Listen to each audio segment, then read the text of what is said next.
10:03, 9:03 en Canarias. En la cadena SER, hora 25. Pablo Tallón.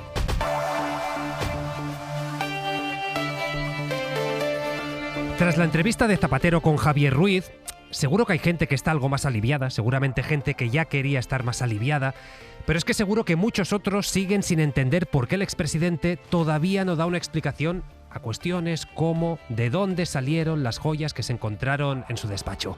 Ahora bien, de lo que ha dicho, hay algo en lo que todos deberíamos estar de acuerdo, independientemente de ideologías, independientemente de lo que cada cual piense de Zapatero y de su actuación.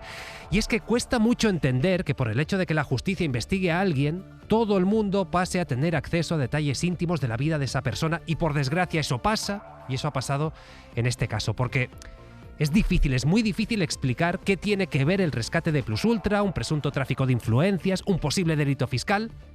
¿Con cuántas veces ha ido Zapatero a la peluquería? ¿A qué hora? ¿Qué día? ¿Cómo está la salud de su padre?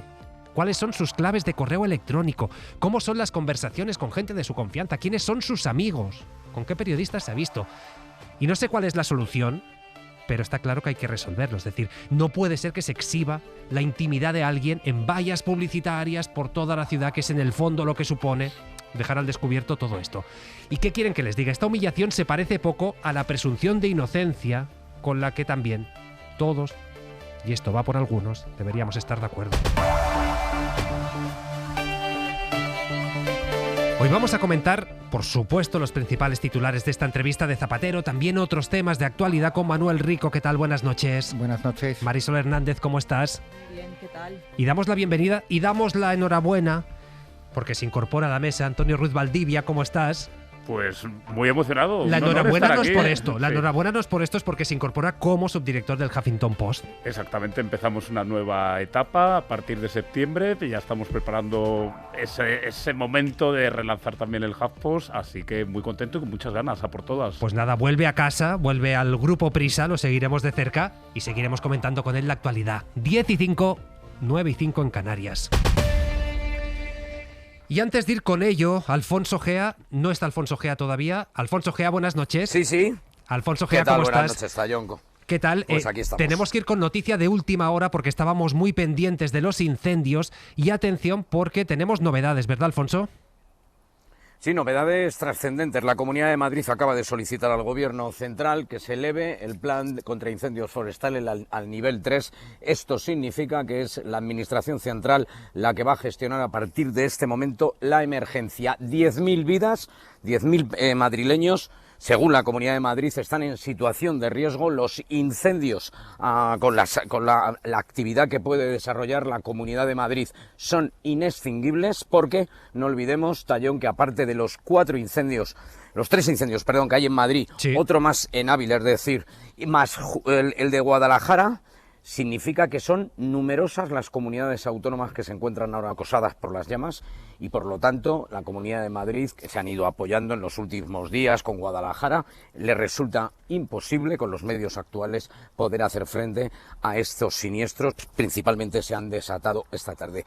¿Recuerdan eso? Que hay 10.000 madrileños en situación de riesgo ahora mismo en la sierra oeste de la Comunidad madrileña, donde ahora mismo 2 de los incendios están realmente inextinguibles, están fuera de control. No puede Madrid, que por supuesto tiene un buen presupuesto en cuanto a la extinción de incendios, pero se han visto superados. Es una situación que esta tarde y toda la mañana la hemos estado contando a los oyentes de la cadena SER. La situación en ese punto de la Comunidad Autónoma madrileña ahora mismo es insostenible con los medios de la Administración regional. Pues va a tocar estar muy de cerca de todos estos vecinos afectados de estas zonas. Ojea, cualquier novedad, ya lo sabes que tenemos las líneas abiertas, estaremos pendientes. Así será. Un abrazo. Un abrazo, hasta luego. Blanca, buenas noches. Hola, buenas noches. ¿Usted dónde se encuentra ahora mismo? Pues mire, yo me encuentro en Villamanta, porque nosotros estamos en la aldea del Fresno y nos han mandado una alerta para que nos fuésemos de aldea, porque estaba el fuego de Villa del Prado, que estaba ya cerca del safari.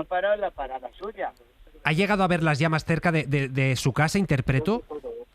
No. Todavía no, sino que ha recibido la alerta, entonces ha decidido seguir las instrucciones. No, claro, porque ha salido unos coches de la policía municipal y iba el alcalde y los concejales diciéndonos que por favor que nos fuésemos para Villamanta y que nos fuésemos al polideportivo. El polideportivo de Villamanta está lleno y está con un calor horroroso y nos hemos venido aquí, que hay una ermita a la salida de como un parque, a la salida del pueblo, y aquí estamos, por lo menos estamos al aire libre y estamos fresquitos, porque allí no había persona humana que pudiese resistirlo del calor que hacía. Es decir, ¿va a pasar la noche en la ermita?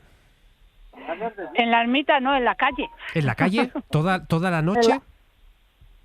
Claro, así, o sea, tan fácil como eso.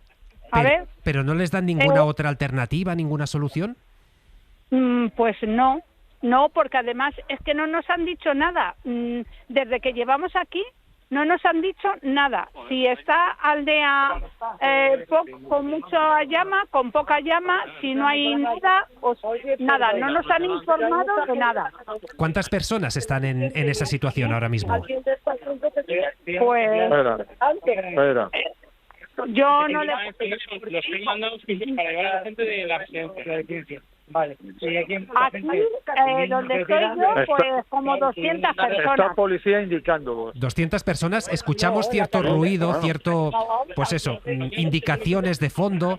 ¿Qué les están comentando? Porque me decía antes, no nos están diciendo nada. Claro, es que no nos están diciendo nada. ¿Cómo están los ánimos ahora mismo, Blanca? Pues hombre, se lo puede imaginar, pues fatal, con muchos nervios, porque mi gente está también en Villa del Prado y entonces entre Villa del Prado y Aldea, pues estamos todos así como muy nerviosos. ¿Le puedo preguntar qué edad tiene Blanca? Pues sí, tengo 69 años. ¿Y hay gente mayor con usted? Pues sí, tengo a gente más mayor aquí al lado mío. Y ahora mismo no les ofrecen solución. Vamos a intentar hablar con el alcalde, vamos a intentar hablar con las autoridades para saber qué respuesta se va a dar a estas decenas y decenas de personas que nos está contando Blanca. Estamos en la calle, no cabemos en el polideportivo y no tenemos dónde pasar la noche. Mariano Núñez, buenas noches. Buenas noches. Mariano Núñez es alcalde de Villamanta. Nos decía ahora Blanca, no tenemos dónde ir. Entiendo que usted, dentro de sus capacidades, ha puesto el polideportivo a disposición de vecinos de municipios de alrededor. ¿Hay alguna opción de habilitar otro espacio para que estos vecinos no tengan que pasar la noche en la calle? Se está buscando con pueblos vecinos, pueblos como Villamantilla, Villanueva de Perales, Sevilla la Nueva, pues también se está derivando gente allí. ¿Sabes? Nosotros aquí ya, el polideportivo, tenemos aquí más de 300 personas y claro, ya estamos saturados. Estamos derivando a Villamantilla, como te digo, Villanueva de Perales y Sevilla la Nueva. Allí entiendo que hay espacios disponibles como este polideportivo, como otros. Sí, exacto. Yo me he coordinado con mis compañeros, de allí mis compañeros alcaldes, y exactamente allí todo lo que tenemos pues se está poniendo a disposición de otros compañeros de alcaldes, como son Aldea del Fresno. Creo que Navas y Pelayos también va a tener que derivar gente, pero bueno, de momento nosotros estamos atendiendo al Aldea del Fresno. No sé si medios materiales, entiendo que cena para toda esta gente, no sé si es fácil montar rápidamente un dispositivo para poder atenderles correctamente. Bueno, es complicado, pero se ha montado, o sea, con ayuda de Comunidad de Madrid y los medios nuestros, pues ya está montado, la gente está atendida, tiene alimento para esta noche. Bueno, pues, estamos aquí con médicos del Suma 112 atendiendo, porque nos han traído también ancianos aquí al polideportivo, y bueno, pues estas personas pues necesitan atención más especial, pero bueno, estamos de momento estamos atendiendo a todo el mundo como buenamente bien podemos, o sea, pero vamos, la gente está atendida. Se lo preguntaba Blanca, se lo pregunta a usted, ¿cómo describiría el estado anímico ahora mismo? A ver, pues la gente está muy preocupada porque no saben sus casas en qué situación van a estar cuando vuelvan. De momento, nosotros las personas que tenemos aquí son de Aldea no ha llegado el incendio, está todavía más o menos en el safari, pero están asustados de lo que pueda pasar. Pero bueno, gracias a Dios, lo bueno es que ahora mismo no hace nada de aire y se podrá controlar más el incendio. Entiendo, y perdone la ignorancia, que Villamanta está fuera de todo peligro ahora mismo por sus condiciones. Vamos a ver, yo tengo en ese sentido mucha esperanza que tenemos un cortafuegos natural como es el río Alberche. Uh-huh. Eso es, pero vamos, de momento está bastante lejos, pero bueno, ya sabemos lo que son los incendios, no puede uno coger y relajarse con ellos. Claro. Pues Mariano Núñez, alcalde de Villamanta, mucho ánimo, muchas gracias por atendernos esta noche en Hora 25 y ojalá que todos esos vecinos vuelvan pronto a sus casas. Dios te oiga. Muchas gracias. Un abrazo. Gracias. Pues ya lo ven, 10 y 13 minutos, 9 y 13 en Canarias, los incendios, un año más los incendios, un día más los incendios, una noche más. Vamos a seguir pendientes, vamos a ir actualizando, pero si les parece, ahora que son las 10 y 14, las 9 y 14 en Canarias, vamos a abrir ya el análisis con todo lo que ha dado de sí la entrevista de Zapatero. Un Zapatero que lo niega todo, aunque sigue sin aclarar de dónde salieron las joyas de su despacho. Había mucha expectación con esta conversación que ha mantenido con Javier Ruiz, el presidente. Vamos a desgranar los principales titulares con Guillermo Lerma, jefe de Nacional de la SER. ¿Cómo estás? Buenas noches, Guille. ¿Qué tal, Pablo? Buenas noches. A ver, lo primero lo decíamos, Zapatero insiste en que no movió ni un dedo para conseguir el rescate de Plus Ultra. Reitera que él no era accionista ni fundador de Análisis Relevante, sino pues un consultor que trabajaba para ellos. Un consultor que desarrollaba una actividad real y sobre todo legal. Presidente, ¿ha vendido usted influencia? Jamás, absolutamente. Y este procedimiento que va de eso, pues se va a acreditar porque nadie va a poder decir que hice ninguna sola influencia, ni siquiera que hablé con nadie. Asegura el expresidente que puede acreditar su inocencia, pero que lo hará cuando, según su estrategia de defensa, lo considere oportuno. Por eso lo que ha hecho es volver a negar todo, pero sin aportar nada más de lo que ya había explicado hasta ahora. Sobre el rescate de Plus Ultra, se mantiene en su versión. Ni habló con nadie sobre ese asunto, ni hizo ninguna gestión. No hablé con nadie, ni de la SEPI, ni del gobierno, con ninguna autoridad pública del rescate de Plus Ultra. Por tanto, ya a partir de ahí, en fin, el conjunto de imputaciones que la acusación hace, pues quedan muy entredichos. Lo único que ha reconocido, ya lo hizo ante el juez, es una llamada al vicepresidente del Santander para pedirle que recibiera a los directivos de la aerolínea, algo que defiende que hace de forma habitual y a lo que no da relevancia penal. Y me parece que es normal, vamos a llegar a la locura de que llamar a alguien, reunirse con alguien, es ejercer una influencia, es decir, no. Zapatero ha repetido en la entrevista prácticamente la misma declaración que hizo hace un mes en la Audiencia Nacional, aunque su situación judicial hoy es bien diferente, sobre todo por las confesiones, Pablo, de los empresarios que lo sitúan como una pieza clave y central para conseguir ese rescate. Es verdad que después están, Guille, estas cuestiones que Zapatero no ha resuelto. Está por un lado la facturación de la empresa de sus hijas, que eso dice, ya lo explicarán ellas. Especialmente está el origen de las joyas, ni siquiera aclarado si fue un regalo durante su etapa en el gobierno. Sí que ha asegurado, Guille, que hombre, que no pretendía hacerse rico con ellas y que visto con perspectiva, pues que igual sí que se equivocó aceptándolas. De hecho, ha llegado a decir que ahora tiene alergia a esas joyas pese a haberlas guardado durante años y aunque de manera velada sí que ha reconocido que cometió un error quedándoselas. Cuando la historia sucede y repasas, pues evidentemente seguramente hubiera tomado otra decisión en ese momento, ¿no? La única novedad aportada por el expresidente es que el ajuar es un regalo personal de cortesía, ha dicho, pese a que el juez las valora en 1.300.000 euros. Se ha mostrado convencido de que no ha cometido ningún delito de contrabando ni tampoco fraude fiscal. Es que ni afán patrimonial, ni uso y destino, ni podíamos imaginar ese valor, estaban ahí y nada más. Y fueron fruto de un regalo personal de hace mucho tiempo.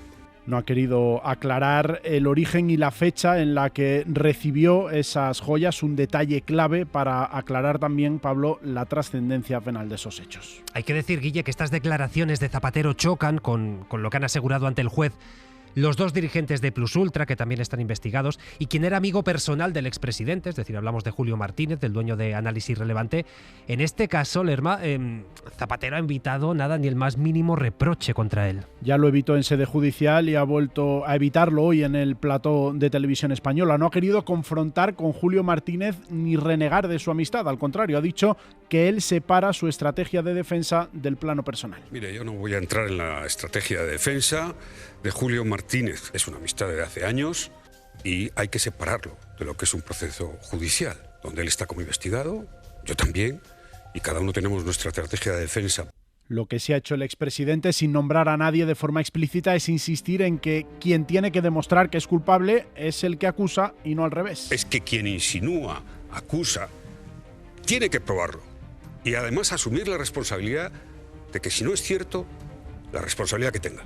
Zapatero, que ha admitido estar preocupado por la situación judicial a la que se enfrenta, ha agradecido al presidente del gobierno y a su partido el respaldo. En mi corazón estará siempre este momento y el apoyo que me ha dado el partido, el secretario general del partido, el presidente del gobierno, tanta gente. Un gesto que espera Pablo devolver, demostrando con hechos que no se equivocaron al creer en su inocencia. Pues Guillermo Lerma, jefe de Nacional de la SER, gracias. Hasta luego, buenas noches. Hasta ahora. Buenas noches.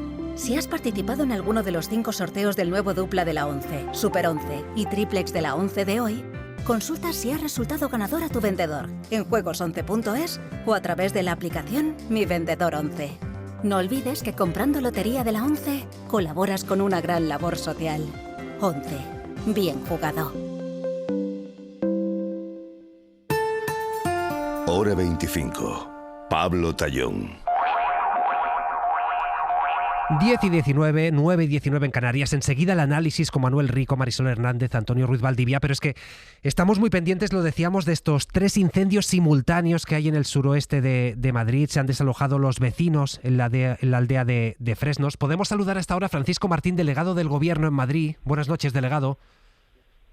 Hola, buenas noches. ¿Cuál es la situación? ¿Cuál es el diagnóstico que hace ahora mismo?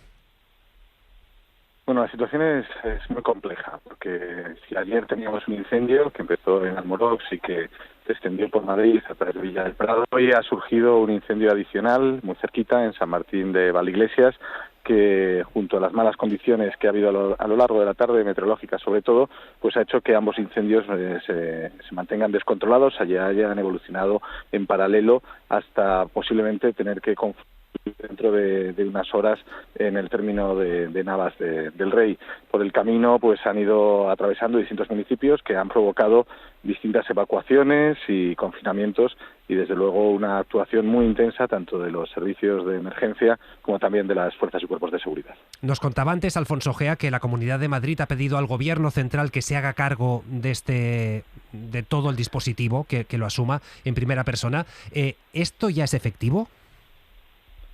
No. Lo único que ha enviado la Comunidad de Madrid, por lo que sabemos, es una escueta carta con la que ha sacado un tuit. Para solicitar algo así es muy importante el explicar bien los fundamentos de una solicitud de esta naturaleza. Un informe que explique cuáles son las condiciones y qué es lo que a su juicio pues motiva el pedir algo así. Si es por problemas de sus propios recursos, por problemas de otra naturaleza, tienen que explicar y justificar, y espero que así lo hagan en las próximas horas, esa solicitud para que pueda ser evaluada y en función de los análisis que se realicen también por parte del Gobierno de España, pues se adopte la decisión que corresponda. Yo creo que estamos hablando de una cosa muy seria como para resolverla en una carta de 3 párrafos para poder poner un tuit. No, esto no funciona así. Oigan, estamos hablando de muchas vidas, estamos hablando de mucho patrimonio, de muchos recursos y por lo tanto creo que hay que trabajar con seriedad y eso exige el explicar adecuadamente qué es lo que justifica a tenor de lo que en esa carta simplemente se señala, el que la Presidenta de la Comunidad de Madrid solicite ni más ni menos que una emergencia nacional y el apartarse de la dirección de esta emergencia. Pero me está diciendo que no ha habido una llamada telefónica, que no ha habido una comunicación argumentando el por qué es necesario, que no ha habido una mínima coordinación pues persona a persona para algo así.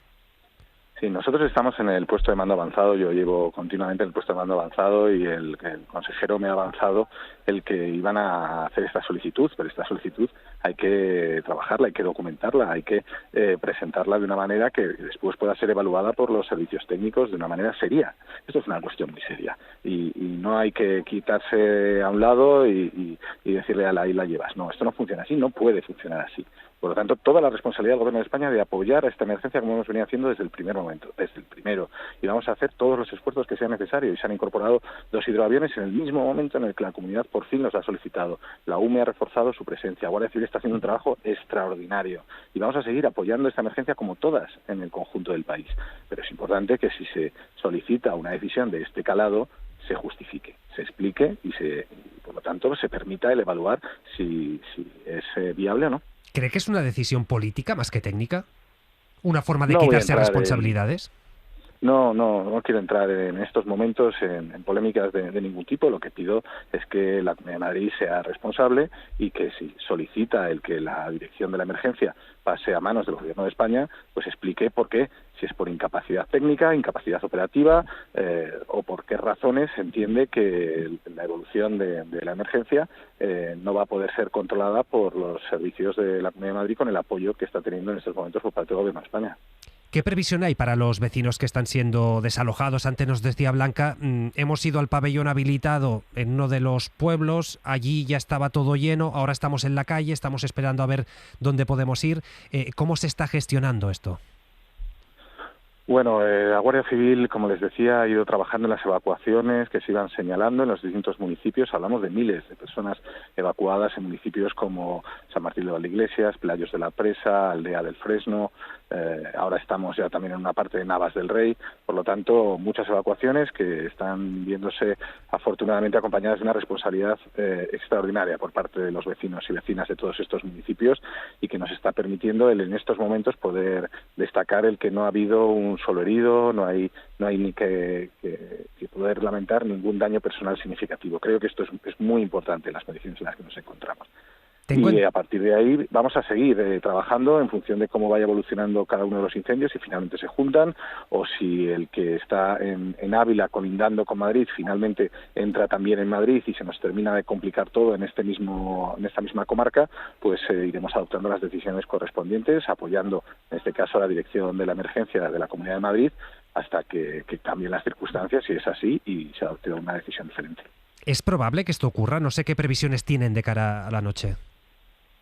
Mire, en unos minutos vamos a celebrar una reunión de coordinación de mando, en este puesto de mando avanzado, en la que va a participar el ministro del Interior, que está a punto de llegar hasta aquí, y espero que en esa reunión pues se facilite más información, se vayan detallando más cuestiones y en función de esta información, todo este detalle que pueda aportar la Comunidad de Madrid, pues se tomen las decisiones que correspondan, siempre pensando en la ciudadanía, siempre pensando en la seguridad. Y por lo tanto eso es lo que haremos, el tratar de organizarnos de la manera que pueda ser más efectiva para acabar con este desastre que representan los incendios que en estos momentos están asolando el sur de Madrid. Entiendo que abre la puerta a que pueda haber más desalojos y más confinamientos. Sí, por supuesto, los incendios no están controlados, continúan avanzando. Las expectativas para las primeras horas de la noche son mejores porque amainará el viento, eso preveemos, y si es así, pues se podrá tratar de frenar y de perimetrar el nuevo límite del incendio. Pero a partir de la media madrugada, digamos, las 4, las 5 de la mañana, sí que prevemos que vuelva a subir el viento y en ese momento pues el incendio podría continuar avanzando y por lo tanto quizá haya que proceder a nuevas evacuaciones o a nuevas decisiones que impliquen decisiones complicadas y tener que gestionar pues una situación de movilidad y de seguridad pues que atenderá a las necesidades que en cada momento se den. Pues Francisco Martín, delegado del Gobierno en Madrid, ojalá que sean las menos posibles, ojalá que evolucione favorablemente. Ánimo con el trabajo que les viene por delante y gracias por haber estado esta noche en Hora 25. Vamos a estar empeñados con centenares de servidores públicos que están dando lo mejor, que están jugándose la vida ahí frente al fuego. Eso es lo que hay que tener claro, dejarse de otras cosas. Hay que pensar en la gente que se está jugando la vida por apagar esos fuegos, por volver a la normalidad, por salvar vidas y por lo tanto vamos a estar empeñados en trabajar junto a ellos para acabar con esto lo antes posible. Gracias, delegado. Buenas noches. Buenas noches. Manuel, otro año más los incendios. Él ha querido decir no es momento de reproche político, pero yo sí que escuchándole me da la sensación de que no acaban de entender la petición del Gobierno de la Comunidad de Madrid de pedirle al Gobierno central asuma usted el mando de este incendio a través de una carta.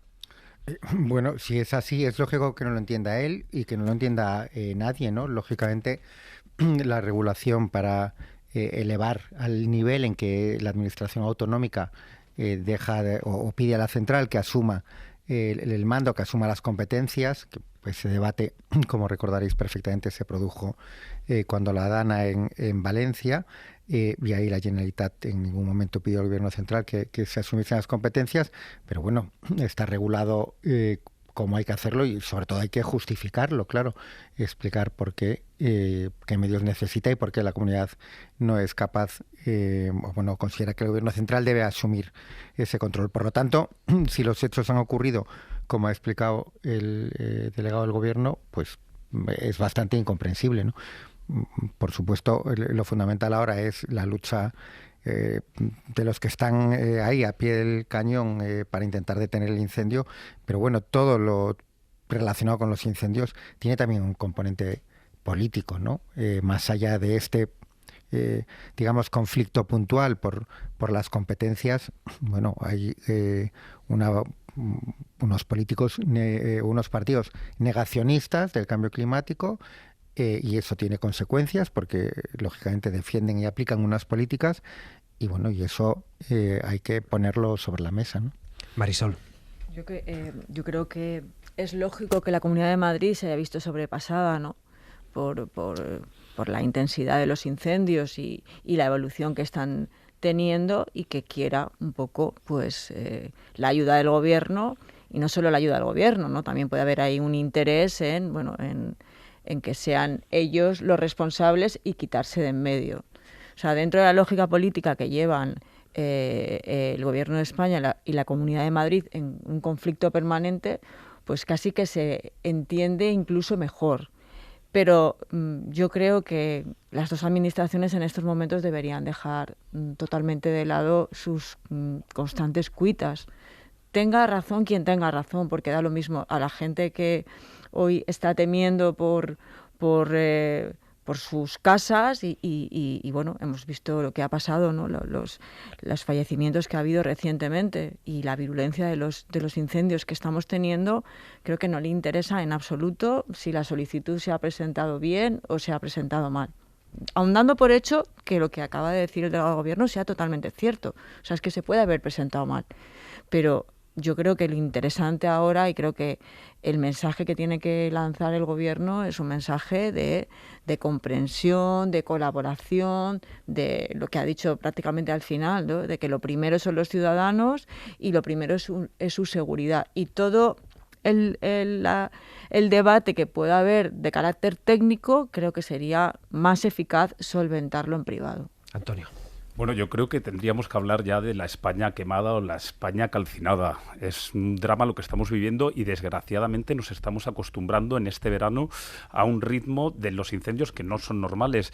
Llevamos más de 100.000 hectáreas ya calcinadas, cuando a estas alturas, el año pasado, había unas 22.000. Hay un problema gravísimo. Y además venimos precisamente de una experiencia contraria, que ha sido la colaboración del Gobierno central y de la Junta de Andalucía en el incendio de Los Gallardos, que fue muy interesante, además junto a las diputaciones y los ayuntamientos. Es verdad que la Comunidad de Madrid es experta en crear guerras competenciales cuando llega una crisis de este tipo.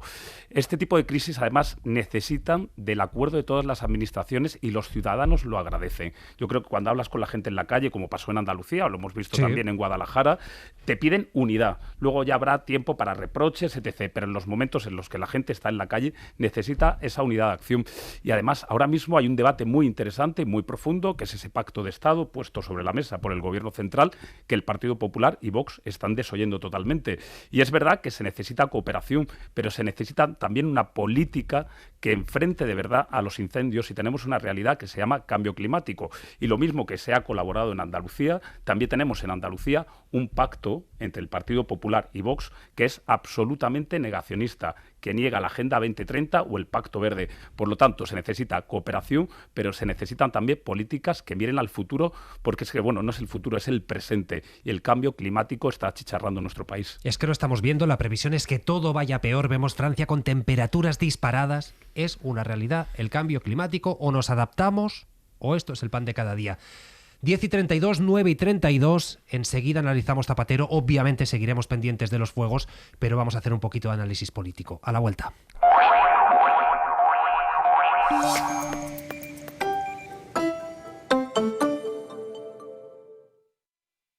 Sigue Ahora 25 en las redes sociales. En YouTube, Instagram, TikTok, Facebook y X. De lunes a viernes a las 11:30 de la noche, El Larguero. Toda la actualidad del deporte con el equipo líder de la radio deportiva.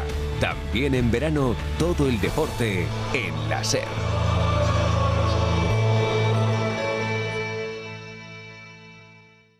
Para conocer bien a alguien, hay que empezar por el principio. Los primeros recuerdos que tengo de haber cocinado yo personalmente, muy pequeñito, era el típico bizcocho de yogur, de limón. Y ya ahí empecé a notar que había algo mágico en la cocina, ¿no? O sea, que sobre todo en mis primeras semanas en la escuela de hostelería volví a sentir un poco lo mismo, ¿no? Y eso es lo que me atrapó, ¿no?, del mundo de la cocina. Descubre la vida de Dani García en Por el Principio, con Ángeles Oliva. Este y otros episodios ya disponibles en la aplicación de la SER. Ramón María del Valle Inclán nació en Villanueva de Arousa el 28 de octubre de 1866 y murió en Santiago de Compostela el 5 de enero de 1936. Su verdadero nombre era Ramón José Simón del Valle y Peña. Vivió 2 años en México, intentó ser actor, se presentó a las elecciones por el Partido Radical de Alejandro Lerroux, perdió un brazo en un incidente con el escritor Manuel Bueno, fue presidente del Ateneo de Madrid y director de la Academia Española de Bellas Artes en Roma. Su vida estuvo llena de anécdotas brillantes. Es uno de los más importantes autores de la literatura española del siglo XX, integrante de la generación del 98, dramaturgo, poeta, novelista y gran renovador. Es el autor de las sonatas, de Divinas Palabras, de Martes de Carnaval, de Tirano Banderas, del ciclo de Las Guerras Carlistas y del Ruedo Ibérico o de Luces de Bohemia, entre muchas otras obras. Su obra viaja desde el preciosismo decadentista de sus primeros años a la furia guiñolesca del esperpento y es la frontera entre la narrativa clásica y la contemporánea.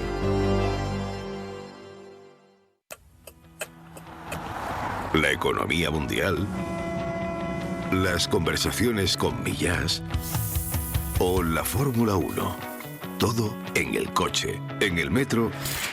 Y en cuanto al tiempo, estamos ante otra. O en la ducha. Se circula con normalidad a esta hora en las carreteras. La vida y la radio en tiempo real, en nuestra app y en cadenaser.com. Vayas donde vayas, estamos contigo. Cadena Ser. Las mejores entrevistas, los momentos más virales y la última hora están en nuestras redes sociales. Síguenos en YouTube, Instagram, TikTok, Facebook, X y WhatsApp. Cadena Ser. El poder de la conversación.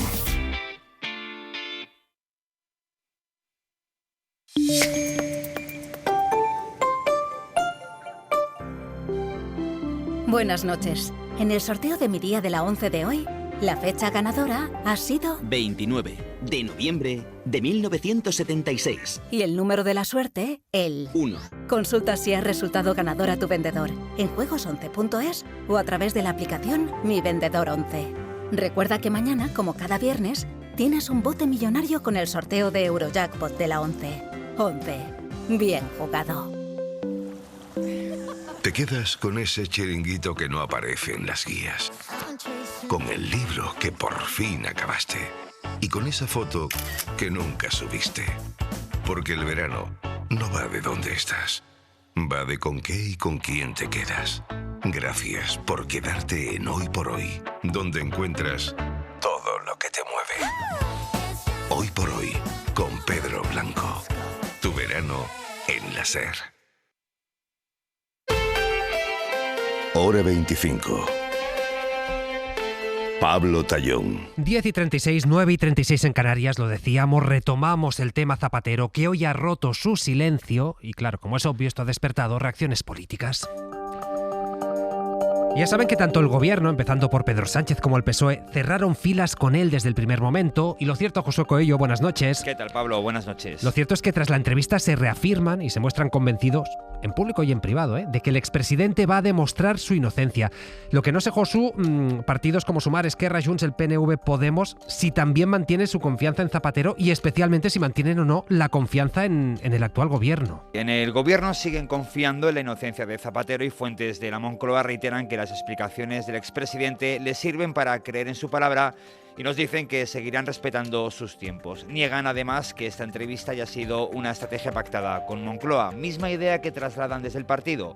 En el PSOE insisten en su confianza en que Zapatero demostrará su inocencia. Dice la portavoz del partido, Montse Mínguez, que le han visto sincero y convencido en la entrevista en Televisión Española. Seguimos manteniendo la confianza en el presidente Zapatero, confiamos en la justicia y cada cosa tiene su momento, tiene sus tiempos. Tiempo judicial, tiempo mediático, tiempo político, y nuestra confianza sigue estando plena en el presidente Zapatero. Y ante las críticas de los socios que consideran que Zapatero no ha dado explicaciones, como decía Maribel Vaquero o Gabriel Rufián. Bueno, pues de sí no ha dado mucho, la verdad, porque sabemos lo mismo que sabíamos ayer.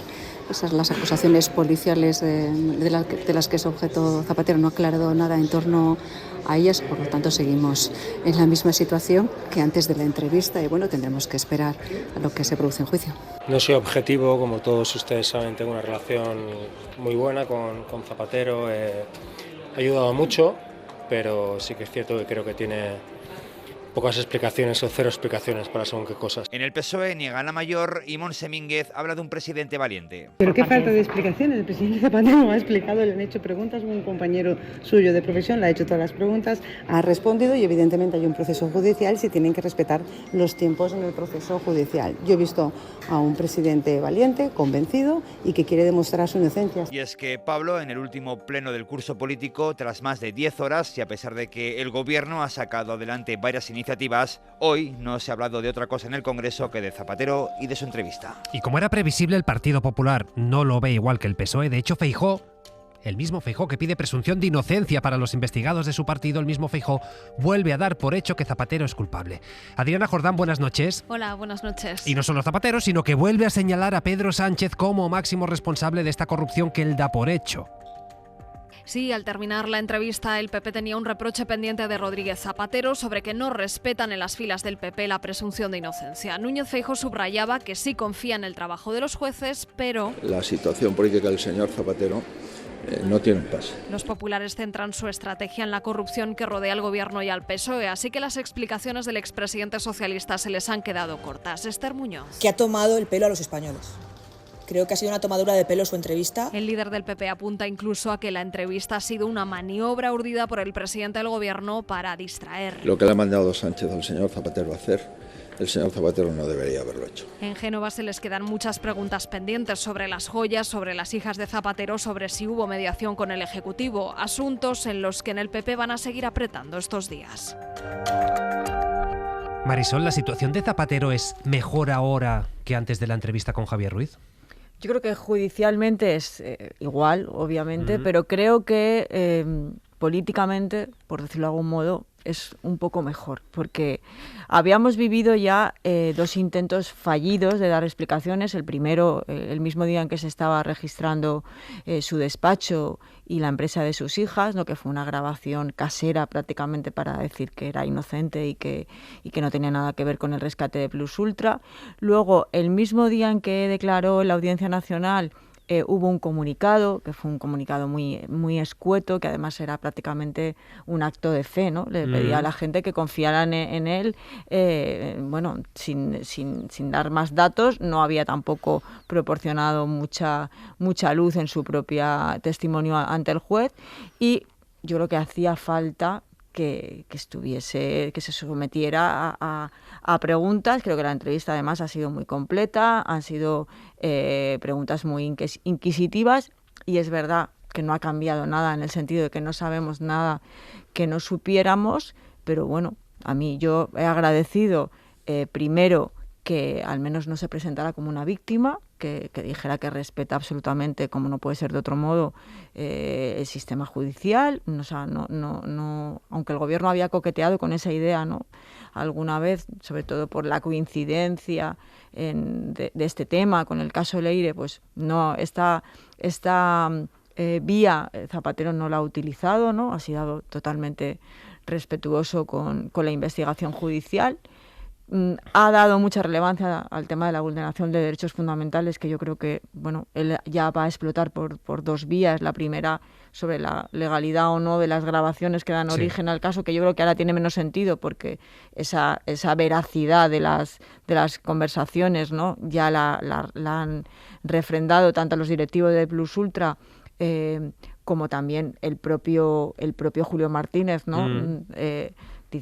Contando lo que ha contado, pero bueno, ha insistido mucho en que obviamente se han vulnerado sus derechos fundamentales con sus datos privados sobre su agenda de 2 años, que se filtraron sin ningún sentido, y creo que para el gobierno es un cierto alivio, porque ya había prometido que hablaría, hace un mes otra vez, cuando compareció, no lo había hecho, habían nuevos testimonios que le acusan directamente, los directivos de Plus Ultra y su amigo Julio Martínez. Yo creo que había una necesidad de dar explicaciones, que creo que no han podido convencer porque no han sido detalladas, ¿no? Pero yo creo que para el gobierno es un mínimo de respiro. Yo creo que falta solucionar cuanto antes el tema de las joyas, falta que él declare y diga cuál es su origen. Ya el delito fiscal parece que se diluye, porque él habla también de que las recibió, ¿no? Un regalo de cortesía hace muchos años. Creo que las debe devolver cuanto antes, entregar a patrimonio nacional, pero también creo que con todo lo que sabemos, su crédito político, la ética que se le presumía durante todo este tiempo, yo creo que está muy tocada y que ni siquiera la entrevista ha podido mejorar eso. ¿Tú entiendes, Antonio, que no haya dado explicaciones hoy para las joyas, que era el gran tema de debate? A ver, la entrevista tenía muchas capas. Estaba, por un lado, el núcleo gordiano del rescate Plus Ultra, que lo ha negado todo, y además está la versión de Julio Martínez, supuestamente de que influyó en ese rescate, pero es verdad que tampoco Julio Martínez aporta ningún tipo de prueba. Por lo tanto, estamos en la misma situación en esa parte. Las joyas, yo creo que es donde más ha hecho aguas el expresidente en la entrevista, porque ni ha dicho el origen, que es lo que todos estábamos esperando, ni ha dicho el tiempo en las que recibió y por qué las recibió. Entonces yo creo que es donde más hace aguas, y sobre todo es un tema casi sentimental, emocional, ético para muchos progresistas, el que al expresidente se le haya encontrado ese tipo además de joya tan llamativa. Yo creo que ahí debe dar muchas más explicaciones todavía, porque llega ese momento en el que uno quiere saber, que es lo que están pensando muchos de los votantes, si eso tuvo algún tipo de contrapartida y que no haya ningún tipo que dé lugar a dudas de si él tuvo algún tipo de influencia en el gobierno o en alguna de sus etapas. Es verdad que ha rechazado que pudiera ser de algún tipo de contrabando, que eso también había mucha gente que podía intentar mezclarlo, ¿no?, con las relaciones con Venezuela, pero necesita, yo creo, explicarlo de una manera mucho más concreta, y es sobre todo lo que no ha convencido a los socios de gobierno, porque sí es verdad que lo apoyan en el tema del rescate de Plus Ultra, pero ahí sí lo están marcando mucho las distancias. En cambio, el gobierno mantiene ese apoyo, esa confianza en el expresidente, y lo han dejado saber de manera muy clara. Manuel, ¿cómo lo has visto? Bueno, yo creo que desde el punto de vista penal hay 4 aspectos, ¿no? Uno es el tráfico de influencias. Yo creo que en el tráfico de influencias ni en el auto de imputación había ningún indicio, ni lo han aportado los directivos de Plus Ultra o el amigo o ex amigo, no sé cuál es la definición exacta que hay que utilizar en este momento, de Zapatero, ¿no? Porque el tráfico de influencia implica influir sobre un funcionario o autoridad, y en ningún momento ha aparecido ningún nombre de ese funcionario o autoridad. Por lo tanto, ahí... Pero solo intentar influir ya es delito. No, pero influir en quién, no en la mesa de la cadena SER, en un funcionario de autoridad, y ese funcionario de autoridad no existe, nadie ha dado el nombre, por lo tanto, ahí no hay ningún indicio ni prueba, y Zapatero ha estado muy sólido diciendo no solo que no había influido, que sería el delito, influir sobre un funcionario o autoridad, además de una forma concreta, no simplemente llamándolo por teléfono o hablando. Y él ha dicho que ni siquiera ha hablado con nadie. Bueno, yo creo que ahí es un punto sólido. El segundo aspecto, en el que yo creo que Zapatero ha puesto mucho interés y ha dicho alguna frase muy interesante, es el de la empresa de Dubái. Esa offshore. Esa offshore que, además, de acuerdo con la declaración de los propios directivos de Plus Ultra y de Julio Martínez, la teoría de la policía y del juez sobre la empresa offshore se ha caído, porque la teoría del juez y de la policía es, como no sabemos dónde se cobró el 1% de comisión y no lo encontramos en las empresas españolas, creemos que ese 1% se ha cobrado en Dubái. Bueno, ahora lo que han confesado los de Plus Ultra es que se ha pagado en 3 empresas concretas y han dicho la vía por la que se ha pagado a esas 3 empresas concretas. Por lo tanto, la empresa de Dubái, de la que tampoco ha habido nunca un indicio sólido de que ni siquiera se hubiese llegado a constituir, también se ha caído. Y Zapatero ha dicho, tendrán que asumir responsabilidades quienes han puesto esto en circulación. Para mí esos 2 elementos son muy importantes porque además son los que verdaderamente le dieron la dimensión al escándalo Zapatero, el nivel del escándalo el primer día. Luego voy a retomar esto. Tercer aspecto, las joyas. En las joyas no ha aportado ninguna explicación. Obviamente lo que ha dicho no tiene sentido, quiero decir que ni destino ni beneficio, ya, pero es que eso no está en discusión. Lo que sí necesita saber sobre las joyas es quién se las dio, cuándo y por qué usted no las dejó en patrimonio del Estado, que es lo que debería haber hecho según el propio código ético que había aprobado el gobierno Zapatero. Lo que es un regalo personal es una teoría que no se sostiene. Obviamente se lo regalan porque era presidente de gobierno o el cargo que ocupase en ese momento, pero el rey de el país árabe que sea no va regalándole a ciudadanos españoles joyas valoradas en cientos de miles de euros o lo que sea, así simpáticamente. Por lo tanto, ahí Zapatero no ha dado ninguna explicación. Yo creo que penalmente ese tema está prescrito, porque si es como él ha dicho desde hace muchos años, casi con toda seguridad va a estar prescrito, pero creo que desde el punto de vista de la credibilidad y del daño a la imagen de Zapatero entre los votantes o simpatizantes o ciudadanos que se consideran de izquierda, es el tema que más daño le hace. Y el cuarto aspecto, que también yo creo que es el segundo que no explicó, es los cobros de la empresa de su hija. Y yo creo desde el principio que este es el punto más débil desde el punto de vista penal de Zapatero. Y no solo los pagos que se realizan desde análisis relevante, que para eso puede que haya una justificación, sino el más de $500,000 que paga la empresa Inteligencia Prospectiva. Y además, en la carta de Julio Pérez, el ex amigo, él dice que los pagos de Inteligencia Prospectiva desde el 2023 se desentiende de ellos por completo. Dice que ya negociaron directamente con Zapatero. Y Inteligencia Prospectiva paga $500,000, más de $500,000, a What the Fab, la empresa de las hijas de Zapatero, cuando es una sociedad que no tiene actividad. Yo creo que eso es prácticamente imposible de justificar que eso sea realmente por trabajos que han hecho las hijas de Zapatero y no el propio Zapatero. Y ahí habría un posible delito fiscal. Estos son los hechos. Y en el auto de imputación, y ahora retomo y con esto finalizo, para mí el auto de imputación tiene lo siguiente. ¿Qué tenía en aquel momento el magistrado?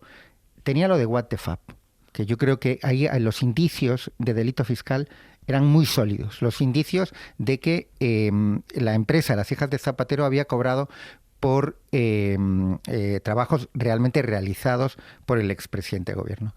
Pero claro, tú no conviertes en escándalo del siglo un delito fiscal, sobre todo cuando tienes el novio de la señora Ayuso con un delito fiscal y está el gobierno del PP explicando que circulen, que aquí no hay nada que ver.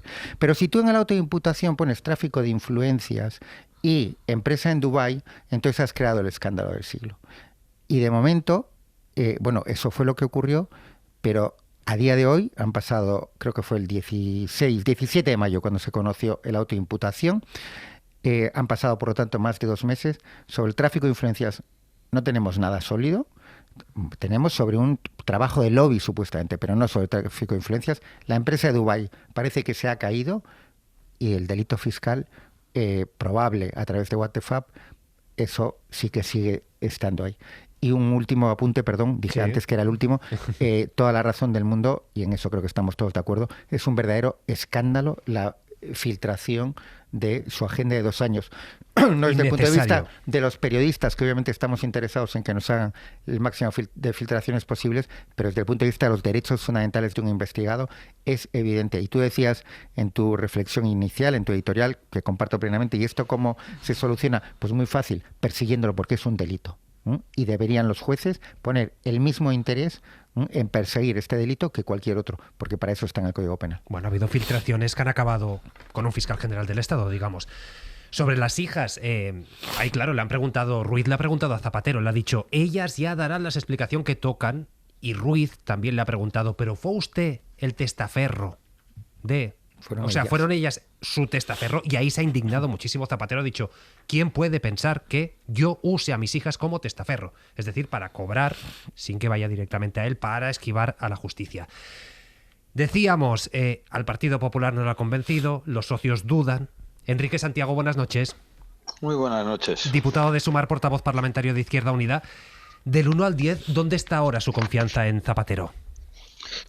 Nosotros pensamos que el Partido Socialista debería haber tenido mucho más cuidado, y las personas vinculadas al Partido Socialista, como el señor Zapatero, para evitar caer en estas situaciones. Es evidente que estamos sumamente defraudados con todo lo que estamos conociendo, al margen de que sea o no delito, porque creemos que no son actuaciones propias de fuerzas políticas de izquierdas que a lo que tienen que dedicarse pues es a eso, a gobernar, a arreglar los problemas de la gente, y sobre todo cuando ya se trata de personas que tienen garantizado un futuro, una estabilidad económica, en muchos casos gracias a dinero público. Nosotros lo primero que hemos hecho cuando hemos conocido este escándalo relacionado con el expresidente Zapatero ha sido presentar esa proposición de ley que restrinja al máximo las actividades económicas de los expresidentes por el manejo de información, con una proscripción estricta de hasta 10 años después de haber cesado en el cargo para poder realizar cualquier tipo de actividad, como una incompatibilidad en el aprovechamiento de recursos públicos, como es una oficina de un expresidente, compatibilizarlo con realizar cualquier tipo de actividad, llámelo consultoría, llámelo asesoramiento o llámelo como sea, en el sector privado. Eso no puede ser. Los expresidentes tendrán que escoger entre cobrar del Estado unos recursos públicos o intervenir en el mercado, intervenir en el sector privado y vender de alguna forma su agenda o los conocimientos por las relaciones que les ha dado ostentar cargos públicos. Esto hay que ponerle límite, y hay que ponerle límite ya. Y al Partido Socialista, pues es que no es de ahora, es que desde que se conoció el escándalo del señor Ábalos, posteriormente todo lo relacionado con el señor Santos Cerdán, hemos requerido, les hemos animado, requerido e incluso exigido, ¿no?, que no estamos dispuestos a seguir enterándonos por los periódicos de los sucesivos escándalos, que es imprescindible que sean ellos mismos los que abran sus investigaciones, prospectivas, rigurosas, auditorías, para que todo lo que haya salga y no sea esto un goteo permanente que no sabemos cada día qué es lo que nos vamos a encontrar, ¿no? En todo caso, al final, cuestiones que lo que más no lo que más, pero bueno, también nos molesta, que al final son cuestiones que si en términos éticos son inaceptables, en términos cuantitativos no tienen nada que ver con lo que ha hecho la derecha toda la vida en este país, ¿no? Yo quisiera saber qué es lo que pasa con el caso, no sé, Montoro, por ejemplo. Estos días estamos a punto ya de conocer, dentro de poco tendremos que conocer la sentencia de la Gürtel, después de no sé cuánto, de Púnica, de la Kitchen y de Púnica, las dos, y la Púnica, que nos hemos olvidado de Púnica, y todavía quedan piezas por juzgarse, ¿no?, de la Kitchen también. Pero lo del caso Montoro, eso es algo increíble. Nunca había habido un ministro de Hacienda en este país que hiciera leyes fiscales a la carta, mejor dicho, al mejor postor, vendiendo desde amnistías fiscales hasta exenciones fiscales, reducciones de impuestos, y eso es de una gravedad realmente nunca vista, y es que no tenemos ni idea, y no es que no tengamos ni idea, es que ya lleva una década investigándose, que van a aplicarle luego la atenuante de dilaciones indebidas y a reducir las penas que según el Código Penal correspondieran, o incluso a establecer algún mecanismo privilegiado como el que han hecho con el señor Aldaya, para que incluso estando condenado no ingrese en prisión. O sea, quiero decir que también el tratamiento es tan asimétrico que... Claro, que habrá que respetar también la presunción. Quiero decir, habrá que ver si realmente es condenado Montoro. Sí, claro, todo el mundo hay que respetar la presunción de inocencia, eso lo damos por supuesto, pero evidentemente es un caso, es una investigación que pone de manifiesto unas actuaciones de increíble gravedad. Se lo digo de otra forma, nunca había sido necesario investigar un ministro de Hacienda por presuntamente vender leyes fiscales a la carta o amnistías fiscales. Me decía, al PSOE le hemos pedido que dé pasos, que sean proactivos, que investiguen, que busquen. Hace tiempo ya que lo hemos pedido, del momento que se conoció todo lo relacionado con el señor Ábalos. Entiendo que no se da por satisfecho con su reacción al respecto. ¿Qué consecuencia va a tener esto? Mire, la consecuencia es que es imprescindible que la justicia intervenga y es imprescindible que nos dediquemos, el gobierno de coalición, a sacar leyes que mejoren la vida de la gente, como este Real Decreto Ley que estamos preparando para que se apruebe el martes que viene en materia de vivienda. Eso es lo que es imprescindible. Nosotros nuestros límites los hemos establecido claramente, ¿no? Mientras que se trate de beneficios personales, pues ahí francamente se puede censurar, y la censuramos, la falta de control interno del Partido Socialista. Nosotros la línea roja ya la hemos señalado hace tiempo, que es que ocurra lo que hacía el Partido Popular, financiarse irregularmente, ¿no? Con supuestos de corrupción. Eso es la línea roja que hemos señalado hace tiempo. Deje que le pregunte, porque claro, la actualidad es tan intensa que a veces se nos pasan cosas que ocurren en el Congreso. Hoy ha ocurrido una que es bastante inesperada, que no se esperaba que saliera adelante. Es esta ley que lo que va a reconocer es la nacionalidad española a los saharauis que nacieron cuando el territorio era colonia española y a sus descendientes. Esto ha sido sorpresivo, nadie se esperaba la abstención del Partido Popular. Bueno, nosotros la verdad sí estamos convencidos que esta ley iba a salir adelante, ¿no? Que la fuera a apoyar el Partido Popular, pero el Partido Popular ya había manifestado desde el principio del debate parlamentario. Ustedes piensan que la toma en consideración, el Partido Popular la votó a favor hace 2 años y pico. Quien votó en contra de la toma en consideración fue el Partido Socialista. Es decir, durante estos 2 años y medio que ha estado bloqueada la tramitación, sinceramente nos preocupaba mucho más la actitud del Partido Socialista, porque la toma en consideración la votó en contra, no como el Partido Popular. Pero votó en contra del dictamen, ¿no? El Partido Popular en 2025. En 2025 no hubo dictamen, lo que se hizo fue la toma en consideración. La toma en consideración, la aprobación en el Congreso. El dictamen lo hemos votado hoy. Esta ley antes no había llegado hasta esta fase. Esta ley en la anterior legislatura se aprobó la toma en consideración, pero no llegó a la fase que estamos ahora de dictamen ya de la Comisión de Justicia, ni al anterior, ni al informe de la ponencia. Ahora, en el informe de la ponencia, el Partido Popular no ha votado a favor, ni muchísimo menos. El Partido Socialista sí ha votado a favor. Y bueno, pues así a nosotros no nos ha sorprendido. Lo que ha sido una buena noticia es que hemos conseguido, bueno, pues solventar escollos que había, preocupaciones que había por parte del Partido Socialista, por parte del Partido Popular, pero es evidente que esta ley se va a acordar con un gran acuerdo, con una gran mayoría, o por mejor dicho, con muy pocos votos en contra. Yo francamente creo que los únicos votos en contra que van a tener el próximo mes de septiembre, cuando llegue al Pleno, el texto que hemos aprobado hoy, porque ya ese texto es inamovible, mi impresión es que los únicos votos en contra van a ser los de Vox, que no han entrado en esta dinámica en la que no están dispuestos que se repare al pueblo saharaui, porque no entienden que en este caso nadie está dando ex novo una nacionalidad española. Lo que se está es devolviendo las nacionalidades españolas que tenían esas personas, que tenían todos los integrantes del pueblo saharaui en el año 1976, y que sorprendentemente la dictadura franquista les arrebató. Yo creo que esto es una idea que hay que dejar bien clara. Estamos devolviendo lo que la dictadura franquista les arrebató sin ningún tipo de derecho para hacerlo.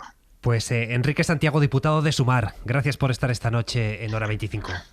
Muchas gracias a ustedes. Hasta ahora pasa 1 minuto de las 11, de las 10 en Canarias.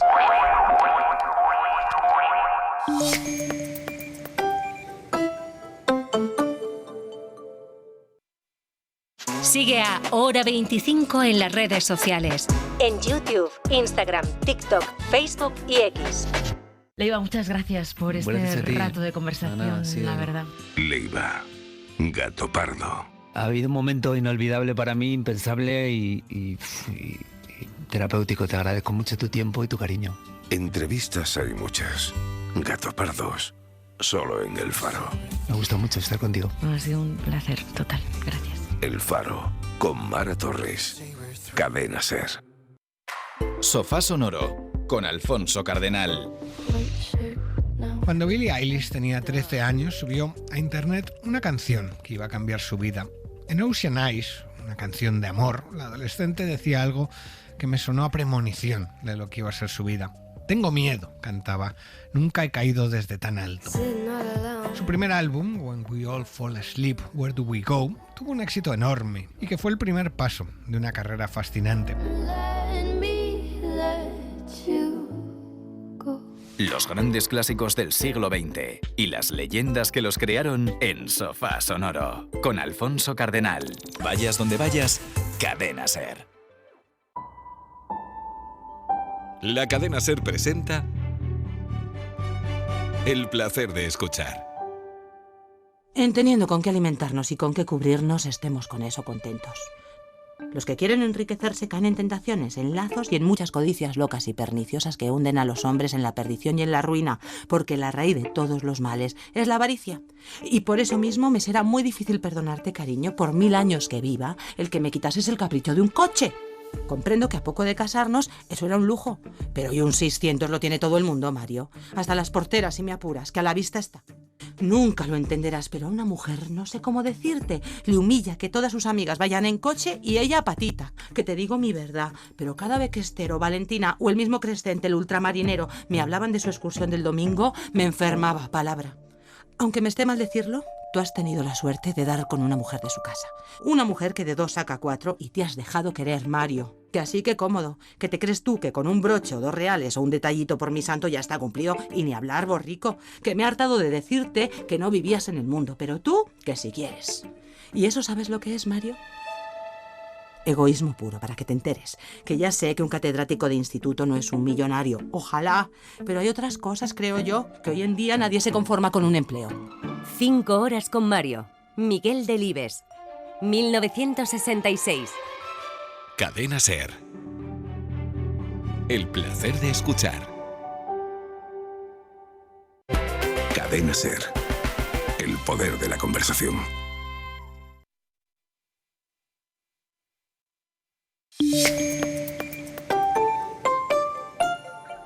11:05, 10:05 en Canarias. En la Cadena SER. Hora 25. Pablo Tallón.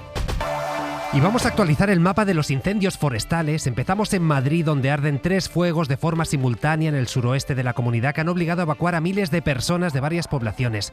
Solo en una de ellas, Aldea del Fresno, viven 3.500 vecinos que han tenido que salir de ahí.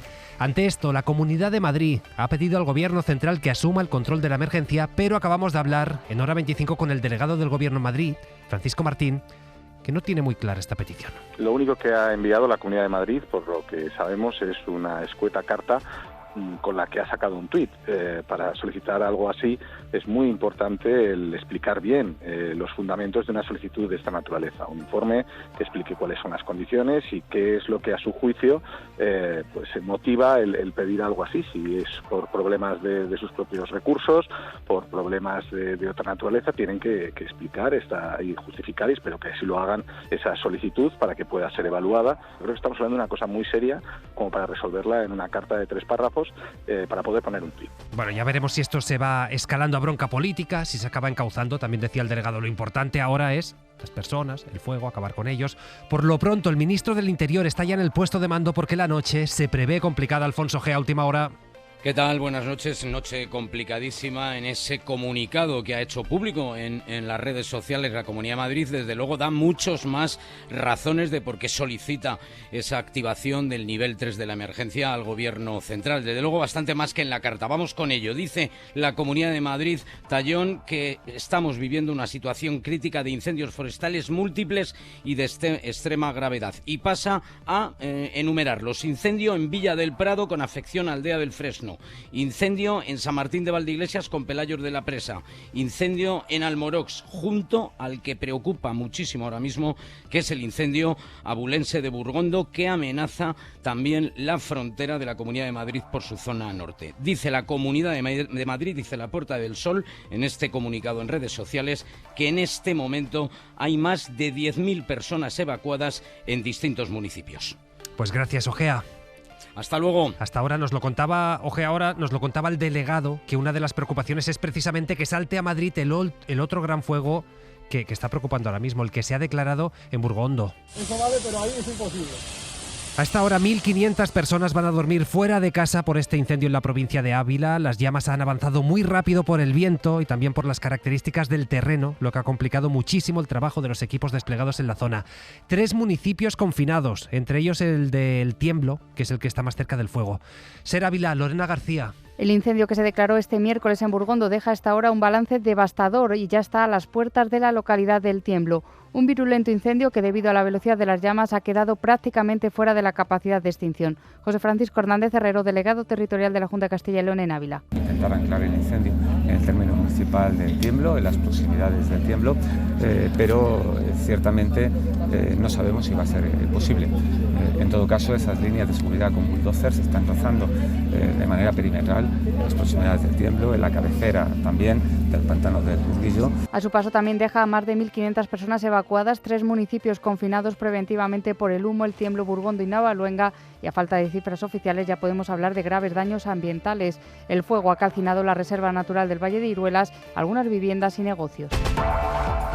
Aquí ya lo saben que el tiempo, el clima, ayuda o dificulta la extinción de los incendios. Vamos a ver qué nos espera para las próximas horas. Nuria Sero, buenas noches. Hola, muy buenas noches. Después del calor extremo en el sudeste peninsular, donde se han superado los 45 grados, por ejemplo, en Villena, en Alicante, tenemos por delante una noche con temperaturas extremadamente altas, tanto en Almería, región de Murcia, Alicante, Pitiusas, temperaturas que no bajarán de los 25 grados.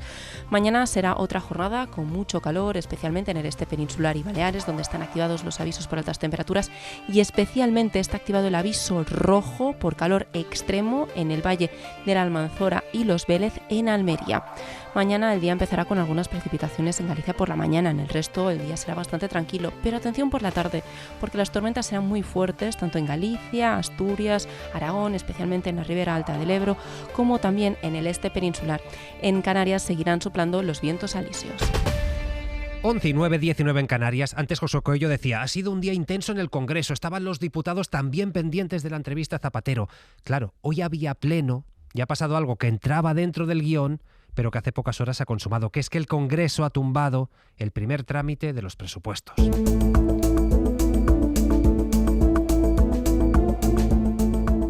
Votos emitidos 347, a favor 166, en contra 176, 5 abstenciones. En consecuencia, se rechazan los objetivos de estabilidad presupuestaria y de deuda pública. Pues sí, la derecha y la extrema derecha, el PP, Vox y Junts han unido sus votos y han tumbado por segunda vez esta senda de déficit que habría permitido, atención, a las comunidades disponer de 5.800 millones de euros más para sus políticas. Estefanía Salvatierra. Al gobierno le han tumbado por segunda vez en 10 días la senda de déficit, que es esa capacidad que tienen las administraciones para endeudarse y que sirve de punto de partida de cara a diseñar los presupuestos generales. Hacienda tenía claro que no iba a modificar su propuesta. El margen de endeudamiento sigue siendo del 1,8%, 1,5% para la Administración Central, del 0,2% para la Seguridad Social y un 0,1% para las comunidades autónomas. Que esta caiga significa que las autonomías pierden más de 5.800 millones de euros que podrían utilizar en los próximos 3 años. Madrid es la más perjudicada. Se queda sin 1.226 millones. Después Cataluña, que no podrá disponer de 1.200, y Andalucía, 1.000 millones. Veremos cuáles son los pasos que da ahora el Gobierno, pero en la práctica esto supone que será la Administración Central la que se beneficie de este margen de endeudamiento. Claro, Antonio, es un poco perverso. Es decir, comunidades como la de Madrid baja impuestos, le dice al gobierno Sánchez, dame más dinero, y cuando se lleva una propuesta al Congreso que da más recursos, dice el PP, No, voto en contra. A ver, el debate de la senda de déficit y de los objetivos de estabilidad parece una cosa muy técnica, son unas conversaciones en el Congreso muy farragosas, pero es un debate ciudadano, a pie de calle. Las comunidades autónomas son la columna del estado del bienestar, porque ellos gestionan la sanidad, la educación, los servicios sociales y la dependencia. Y lo que ha pasado hoy en el Congreso no es un fracaso en votos para el gobierno, es un fracaso para los ciudadanos. Lo que pasa es que se pierden más de 5.800 millones que podrían utilizarlo las comunidades para aliviar la atención primaria, para poder poner aire acondicionado en los colegios. Pero fíjate, no es un tema que simplemente sea de rechazo contra el gobierno, sino que es un modelo propio del Partido Popular. El Partido Popular no quiere disponer de más recursos públicos para las comunidades. No estamos viendo simplemente un rechazo al gobierno, lo que estamos viendo es una hoja de ruta perfectamente planificada por las comunidades del Partido Popular, porque ellos tienen un servicio de privatización de esos grandes servicios públicos que hasta el momento eran la gran joya de la corona de la democracia. Por lo tanto, es un fracaso del gobierno, pero es un fracaso sobre todo de los ciudadanos y está perfectamente orquestado. Es verdad que luego tenemos otra cara de la moneda que también ha salido hoy en el Congreso, sí a favor del gobierno, que es el tema de la condonación de la deuda, que sí va a aliviar muchísimo a las comunidades autónomas. Ha salido con el bloque de investidura. Además es una deuda que viene principalmente acumulada de la época de la crisis, cuando estaban bastante estranguladas las comunidades autónomas, y ahí sí hay margen. Pero bueno, principalmente hoy pierden los ciudadanos, pierden luego las personas que van a su centro de salud y está colapsado, o pierden las personas que solicitan una ayuda de la dependencia y no la encuentran en su comunidad autónoma. Es un plan perfectamente orquestado para la privatización de los servicios públicos. Lo que pasa, Manuel, que claro, dices, si es con este objetivo, vale, pero le dan a elegir, pongamos que es malo el objetivo que le están dando a las comunidades, pero dices, entre malo o lo peor, ¿qué eliges? Lo peor, que es quedarte como estás ahora. Bueno, yo discrepo un poco del análisis de Antonio, un poco nada más. A ver, en lo que estoy de acuerdo es que obviamente cuando hablamos del dinero que va a las comunidades, al final, como muy bien has explicado, los pilares del estado de bienestar, realmente los 3 de los 4 pilares del estado de bienestar dependen de las comunidades autónomas, por lo tanto, bueno, pues eso termina afectando al ciudadano. El debate de presupuestos, que siempre es farragoso y técnico, bueno, es realmente fundamental porque es la política o los números y la distribución del dinero de las políticas que defiende un gobierno concreto, ¿no? Mi discrepancia viene porque sea un plan diseñado para tener menos dinero. No. Yo creo que las comunidades del PP, que efectivamente apuestan por la privatización, quieren dinero, cuanto más mejor, para privatizarlo y para darle ese dinero a las empresas que, bueno, pues forman parte para ellos esencial de su estrategia, ¿no? El por qué han votado que no, porque por lo tanto puede parecer una cosa ilógica. Alguien te da más dinero y tú votas en contra. Bueno, pues yo creo que eso responde a que obviamente el objetivo número 1 es desgastar al gobierno de Pedro Sánchez como sea, y bajo ningún concepto van a permitir que se aprueben los presupuestos, ¿no? Porque eso sería un balón de oxígeno para Pedro Sánchez. Increíble que en el último ejercicio completo antes de las elecciones se le aprobasen los presupuestos, y por lo tanto esto es como el primer paso para los presupuestos, y por eso lo rechazan, porque anteponen, y ese debate sí es legítimo, si es anteponer un egoísmo partidista, pero anteponen el objetivo de desgastar a Sánchez a el beneficio de que tuviesen más dinero para los recursos y las competencias de las comunidades autónomas. Marisol. Yo es que creo que lo habitual es que, al menos lo que yo conozco de todos estos años, que la oposición no apoye los presupuestos del gobierno, porque bueno, suele tener una idea alternativa, mejor o peor. Es la ley más importante. Pero alternativa, ¿no? Entonces creo que el gobierno, con quien debería aprobar la senda de estabilidad, es con su mayoría parlamentaria.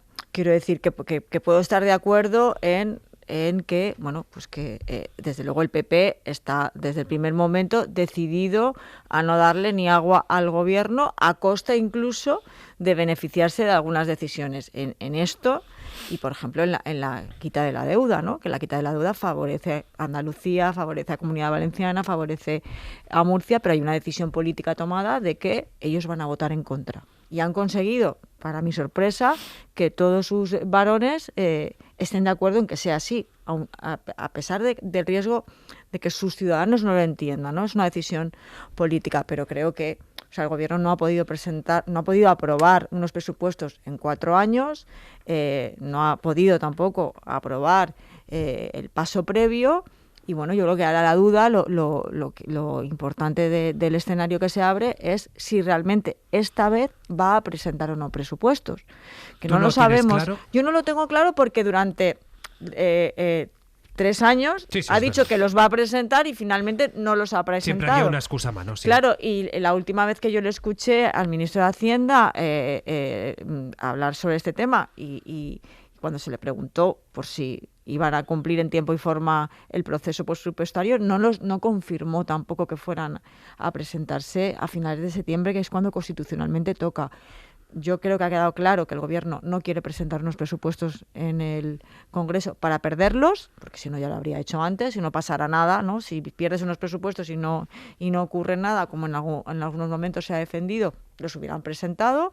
Y entonces sí, me queda la duda de lo que van a hacer. Y mi impresión personal es que se van a intentar acompasar los tiempos con la posible vuelta de Puigdemont a España, ¿no? Yo creo decir, ganar tiempo para ver si...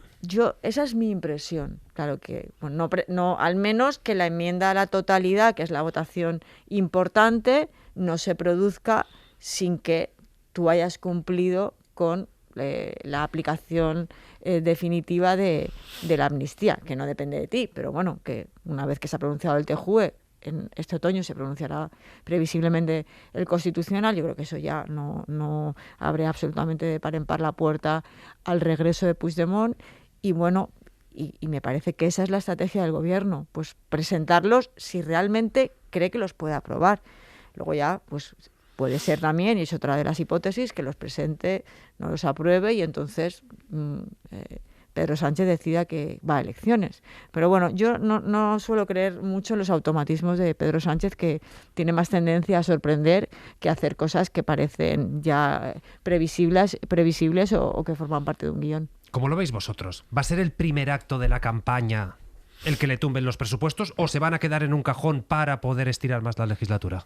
Pues lo que va transmitiendo el Gobierno en estas horas después de esta votación es que ellos siguen con el plan de presentar los presupuestos después del verano, y es verdad que los presupuestos, aunque no se aprobaran, sí pueden servir en un clima preelectoral, meses antes de las elecciones, para presentar un modelo social, un modelo de país. Lo estamos viendo, ¿no? Estos días ya se van dilucidando, ¿no? Lo que dijo también Alberto Núñez Feijóo sobre las bajas laborales. El Gobierno, en cambio, la idea que tiene es presentar unos presupuestos muy expansivos, con el mayor techo de gasto de la historia, que estén muy centrados en temas sociales, en dependencia, en I+D+I, en el tema de las becas también. Por lo tanto, aunque el Gobierno fracasara en una votación que incluso podría ser la de las enmiendas a la totalidad en noviembre, en los finales de octubre o en noviembre, sí pueden servir en los presupuestos como un modelo social para presentar a la ciudadanía: esto es lo que queremos hacer, esto es lo que no nos han dejado, y vosotros tenéis que decidir 2 tipos de modelo, tanto un modelo de convivencia social, que lo estamos viendo también, que ya se está poniendo encima de la mesa,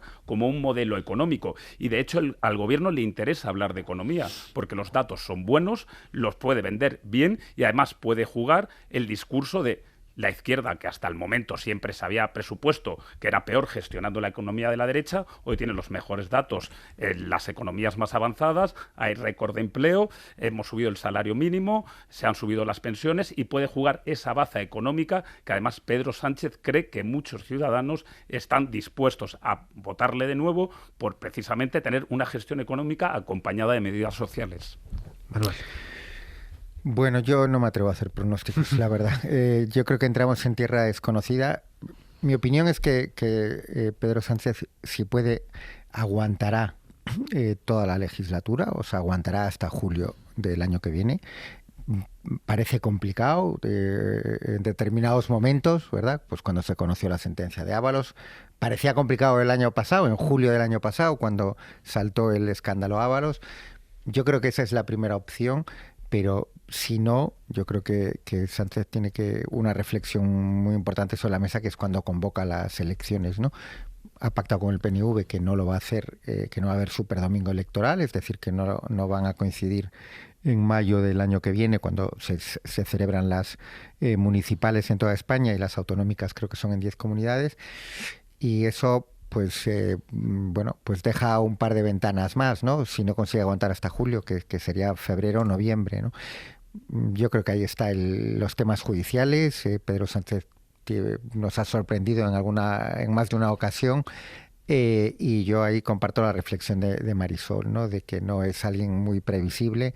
Entonces yo el valor que le doy a la insistencia del gobierno en que van a presentar los presupuestos, vistos los antecedentes, que es algo que creo que siempre un periodista debe tener en cuenta, pues es reducido en este caso. Pues vamos a ver qué pasa. Decía Antonio, la economía va bien, la macro, especialmente para algunos. Ahora hablamos de los resultados que han obtenido algunas compañías. Uf, ya se me ha derretido el helado. Es que con este calor, ¿a ti por qué no se te derrite?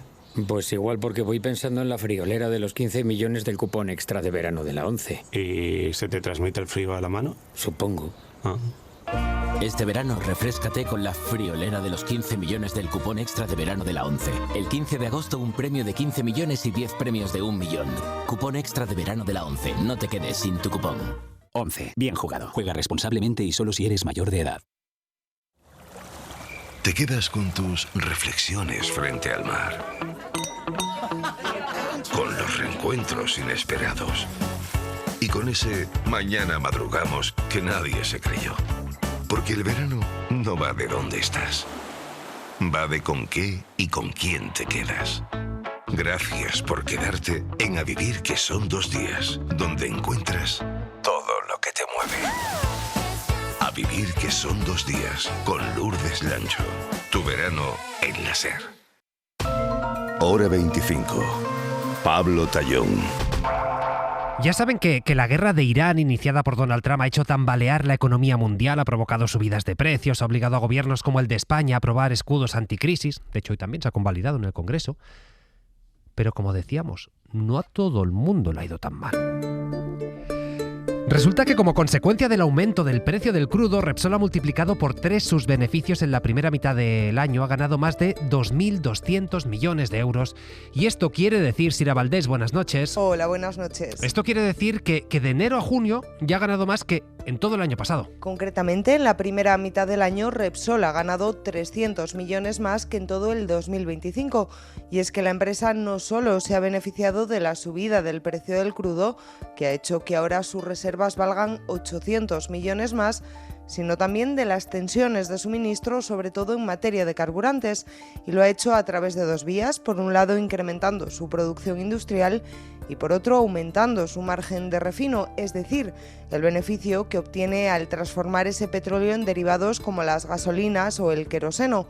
Un margen que en el último trimestre se ha situado Repsol's refining margin indicator average $14 per barrel. En el entorno de los $14 el barril, tal y como ha informado su consejero delegado Yosuyon Imaz, frente a los 6 del mismo periodo del año pasado. Por tanto, Repsol ha producido más a precios más altos, lo que le ha llevado, como dices, a unos beneficios récord de 2.200 millones de euros. Claro. Es irónico porque Repsol es una de esas compañías que presionó muchísimo al gobierno, le pidió que eliminara aquel impuesto a las energéticas, decía que si se mantenía no iba a poder invertir en España. Junts presionó en el año 24 para que se eliminara. Lo consiguió. No sé si irá cuánto ha ganado la compañía desde entonces y cuánto ha dejado de ingresar el Estado por su eliminación. Amenazó con retirar sus inversiones en España. Fue una de las firmantes del manifiesto contra ese impuesto del 1,2% a las grandes compañías energéticas, en el que el sector aseguraba que restaba competitividad a la industria.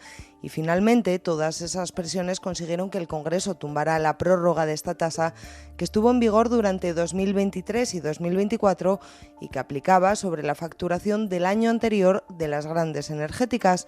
Durante esos 2 años que estuvo en vigor, este gravamen supuso unos ingresos para las arcas públicas de más de 2.800 millones de euros, de los que casi 780 millones los aportó Repsol, que era la que mayor volumen de negocio tenía, más de 122.000 millones de euros.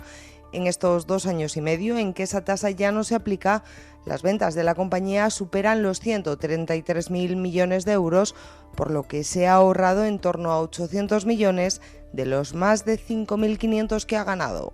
Pues casi nada, gracias, Sira. Empezábamos hablando de Donald Trump. Tenemos noticia de última hora porque saben que estaba pendiente de aplicar nuevos aranceles a otros países porque decaían esta noche. Pablo Anzola, buenas noches.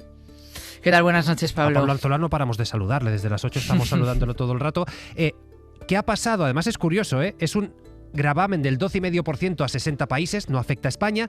Como muchas veces los tribunales han tumbado este impuesto, ha dicho Trump, espérate, que me voy a agarrar a una ley que lo que dice es que yo puedo aplicar esto a países que no combaten el trabajo forzoso, como si le preocupara eso a Trump. Eso es, era más o menos lo que había adelantado la Casa Blanca, pero lo acaba de hacer oficial en poco más de media hora, Pablo. A partir de medianoche, Estados Unidos va a volver a levantar el muro arancelario que estaba a punto de decaer. Washington, lo decías, impone un arancel general que va del 10 al 12,5% a una lista de 60 países y lo que en la práctica supone gravar el 99% del comercio estadounidense. Washington necesitaba un soporte legal y ha encontrado en el trabajo esclavo, en el trabajo forzoso, el necesario para volver a levantar, al menos temporalmente, este nuevo muro arancelario. El movimiento llega ahora, lo decías también, porque es justo este viernes cuando decae el arancel genérico del 10% que Donald Trump impuso en febrero precisamente como parche temporal para sustituir los anteriores que había declarado ilegales el Supremo. Esta medida, en principio, Pablo, no afecta a España, donde va a seguir vigente el pacto comercial que Estados Unidos y Bruselas firmaron en agosto del año pasado. Pues Pablo Anzola, gracias. A vosotros un abrazo. Hasta luego. Rico, comentario muy rápido, ya no de Trump, que en fin, ya nos lo esperamos todo, si de estas compañías que dicen, es que si no me bajas los impuestos yo no voy a poder operar, y que no paran de ganar dinero. Bueno, el comentario es muy sencillo. Las compañías están en su papel, por decirlo así. Quien decide la política impositiva en este país es el gobierno y el Congreso, por supuesto, y esos son los máximos responsables. Yo creo que uno de los grandes problemas de este país es la injusticia fiscal, que las grandes empresas pagan poquísimo por los tremendos beneficios que tienen y la mayor carga retributiva cae sobre las nóminas de los trabajadores, y eso habría que solucionarlo muy seriamente. Pues tenemos que dejarlo aquí, el análisis. Vamos a estar toda la madrugada pendiente de los fuegos. Se complica mucho la situación en Madrid, situación crítica. Acaba de comunicar la comunidad que ya son 10.000 las personas evacuadas de sus casas. Nos decía el delegado, tememos que la cosa puede ir a peor. Preocupaba especialmente la fusión de 2 de los fuegos, así que vamos a estar, insistimos, toda la noche muy pendientes en la cadena SER, mañana con Pedro Blanco en Hoy por Hoy, muy pendientes de estos incendios. Se complica y mucho la situación en Madrid. Vamos a estar pendientes. Manuel Rico, Marisol Hernández, Antonio Ruiz Valdivia, mil gracias a los tres. Buenas noches. Nos reencontramos pronto y nosotros, oyentes, nos reencontramos mañana con toda la actualidad, con el análisis en hora 25. Ahora llega Yago de Vega y el Larguero con la información deportiva. Refrescamos un poco y luego seguimos con todo. Que pasen una feliz noche. Hasta mañana.